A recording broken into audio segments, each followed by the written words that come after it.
আপনার কথার সূত্র ধরে আপনি একদম মমতা বন্দ্যোপাধ্যায় এসে থেমেছেন, ওই সেখান থেকে সুস্মিতা দিকে আসবো।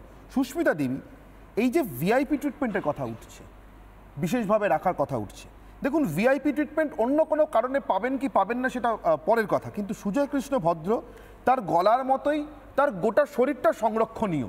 তার কারণ তিনি এ রাজ্যের এতাবৎকালের সর্ববৃহৎ চুরির সবথেকে বড় সাক্ষী। শুধু সাক্ষী নন, তিনি আর কি সেটা ইডি হলফনামা দিয়ে আদালতে জানাচ্ছে, আমি তার মধ্যে ঢুকছি না। কিন্তু আমার প্রশ্ন, এরকম একটা লোককে বাঁচিয়ে রাখাটা খুব জরুরি। এরকম একটা লোককে মুখ্যমন্ত্রী নিজের মুখে বলেছেন, কিন্তু আমি তাই বলছি, তিনি বলেছেন আমার ভুল চিকিৎসা হচ্ছে।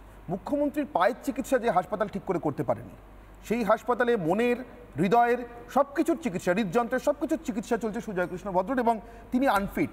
তিনি ইএসআইতে গিয়ে গতকাল প্রমাণিত হলো তিনি ফিট। এসএসকেএম হাসপাতাল কি ভুল চিকিৎসার একটা প্রতিষ্ঠান হয়ে দাঁড়াচ্ছে? তাহলে এমন প্রতিষ্ঠানে যদি সত্যি সত্যি সুজয় কৃষ্ণ ভদ্র কিছু হয়ে থাকে, তাকে রাখাটা কতটা বিপজ্জনক? অনুষ্ঠানের শুরুতে যে আপনি বললেন না আজকে মামলাটার কথা, আমাদের ভারতীয় জনতা পার্টির মানে ইনিশিয়েটিভে মামলাটা হয়েছিল, মামলাটা আমি মুভ করেছিলাম আমি।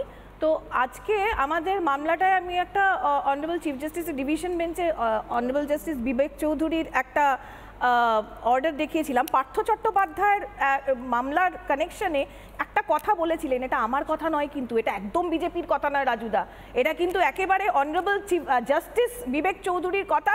এখানে মণিশঙ্কর দা আছে, ডিনাই করবে না, নিশ্চয়ই বলবে না যে এটা বিজেপির কথা।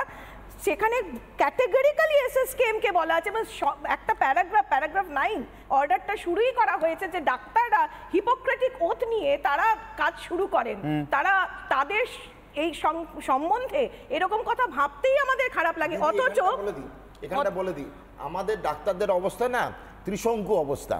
আমরা যদি দিদিমণি মাননীয় হেলথ মিনিস্টার বা পুলিশ মন্ত্রী, মুখ্যমন্ত্রীর সেবা না করতে পারি, আমি এসএসকেএম থেকে কালকেই চলে যাব কুচবিহারে। এই যে একটা বদলার রাজনীতিতে বলতে হবে, ডাক্তাররা যেরকম বদলার রাজনীতির বলি বা হালাল হতে চলেছে, হালাল হয়েছেন প্রতাপচন্দ্র দে, উনি হচ্ছেন জাস্টিস বিচারপতি অমৃতা সিনহার হাজব্যান্ড, তিনিও কিন্তু ছাড়া পাননি। যখন হাইকোর্টের বিচারপতির হাজব্যান্ড ছাড়া পান না, তাহলে তুচ্ছ হচ্ছে ডাক্তার। এই যে বদলি চলে, এই প্রশাসনিক সন্ত্রাস চলে, সেই প্রশাসনিক সন্ত্রাসের কবলে পড়ে ডাক্তাররা এই জিনিস আপনি বলবেন। আমি সুস্মিতা দি পরে আপনার কাছে আসি, সুস্মিতা দি পরে আসি। সুস্মিতা দি কমপ্লিট করো। পার্থ চট্টোপাধ্যায়ের মামলার অর্ডারে কিন্তু জাস্টিস বিবেক চৌধুরী বলে দিয়েছেন এসএসকেএম হসপিটাল এটা একটা সেফ শেল্টার হয়ে যাচ্ছে। এই পলিটিক্যালি ইনফ্লুয়েন্সিয়াল যারা এই রাজ্যের যারা রুলিং পার্টি, তাদের সাথে যাদের ইনফ্লুয়েন্স আছে, তাদের উপরে যারা ইনফ্লুয়েন্স আছে, তাদের জন্য এটা কি শেষ করতে দিই। কি জন্য বলবো না এসএসকেএম এর ট্রিটমেন্টের কেন ডাউট করব না? আমার চিকিৎসা দরকার, এটা উডবন ওয়ার্ড ব্যবস্থা করা হয়েছে। ভিআইপি মানুষ হলে কথা বলবেন না মুখ তুলে। তারপরে কি ডিটি অনেক করেছে, হেলথ কন্ডিশন কি চিন্তা পাবে?